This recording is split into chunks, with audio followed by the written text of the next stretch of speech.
identified as mentally retarded, put back from the 5th grade into the 4th grade, and stayed in that category until I got out of high school. I don't have any college training, but I met a high school teacher who one day changed my life. I was waiting on another student, and when he came in, he said to me, "Young man, go to the board and write what I'm about to tell you." And I said, I can't do that, sir. He said, "Why not?" I said, "I'm not one of your students." He said, "It doesn't matter. Follow my directions now." I said, "I can't do that, sir." He said, "Why not?" I said, "Because I'm educable mentally retarded." And he came from behind his desk and he looked at me. He said, "Don't ever say that again. Someone's opinion of you does not have to become your reality." And as he talked, my heart began to beat fast. Tears began to run down my eyes, and I was in the back just listening to him, because the speech he was giving, that speech was for me. And he said, "Les Brown," he said, "if you want to do anything worthwhile in life, you've got to be hungry." I told Mr. Washington I wanted to become a disc jockey. And so I started working to develop myself. He said, "I want you to practice every day being a disc jockey." I said, "But I don't have any job now." He said, "It doesn't matter." He said that it's better to be prepared for an opportunity and not have one than to have an opportunity and not be prepared. And as I was working to develop myself, I applied for a job as a disc jockey, WMBM on Miami Beach. I went to a guy named Milton Butterball. I said, "How you doing, Mr. Butterball? I'd like to get a job as a disc jockey." He looked at me, he said, "You have any broadcast background?" I said, "No, sir, I don't."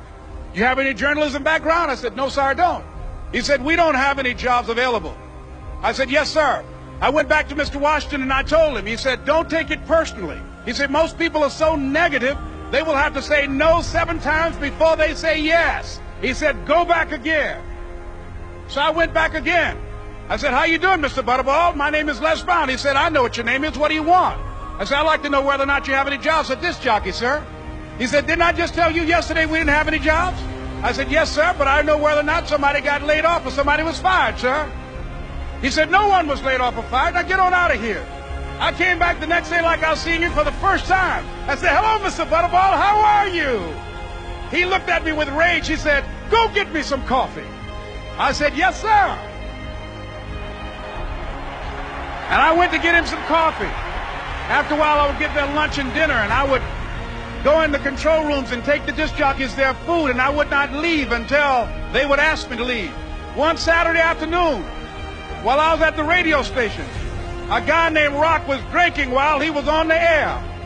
I was the only one there, looking at him through the control room windows, walking back and forth, young, ready, and hungry.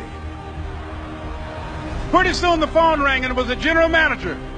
And I answered the phone. I said, "Hello?" He said, "Les, this is Mr. Klein." I said, "I know." He said, "Rock can't finish his program." I said, "I know." He said, "Would you call one of the other DJs in?" I said, "Yes, sir." I hung the phone up. I said, "Now he must think I'm crazy." I called my mom and my girlfriend, Cassandra. I said, "Y'all turn up the radio and come out on the front porch. I'm about to come on the air." I waited for about 20 minutes, and I called him back. I said, "Mr. Klein, I can't find nobody." He said, "Young boy, do you know how to work the controls?" I said, "Yes, sir." He said, "Go in there and don't say nothing here." I said, "Yes, sir." I couldn't wait to get behind those controls. I put on an old Stevie Wonder record called Fingertips. I sat down behind that turntable. I said, "Look out, this is me, LB Triple P, Les Brown, your platter playing papa. There were none before me, and there will be none after me. Therefore, that makes me the one and only. Young and single and love to mingle, certified, bona fide, indubitably qualified to bring you satisfaction, a whole lot of action. Look out, baby, I'm your love man." I was hungry. I was hungry. You gotta be hungry. Begin to know that you have greatness within you. And if just one of you here begin to envision yourselves as being blessed and highly favored to reach your goals, if just one of you capture the essence of what that means, that you have greatness within you and a responsibility to manifest that greatness, that you can make your parents proud, you can make your school proud, you can touch millions of people's lives And the world will never be the same again because you came this way. It was hard, ladies and gentlemen, coming to speak to people. And I was facing financial difficulties in my own life. I was behind on my bills and my dreams, and I'm saying to them, you can live your dream. It was hard, ladies and gentlemen. It was very difficult to pick myself up each day believing that I could do it. There were times that I doubted myself. I used to ask myself, can I do this? And something said within me, you're the one. Don't give up on your dream. By continuing to push forward, by continuing to run toward my dream, that one day I would have my own talk show. It's a long shot, ladies and gentlemen, from Liberty City, an abandoned building on a floor, never knowing my mother or father. It's a long shot. Being here with you today in this dome in Atlanta, it's a long shot. No college training, labeled educable, mentally retarded, but I kept running toward my dream. Don't stop.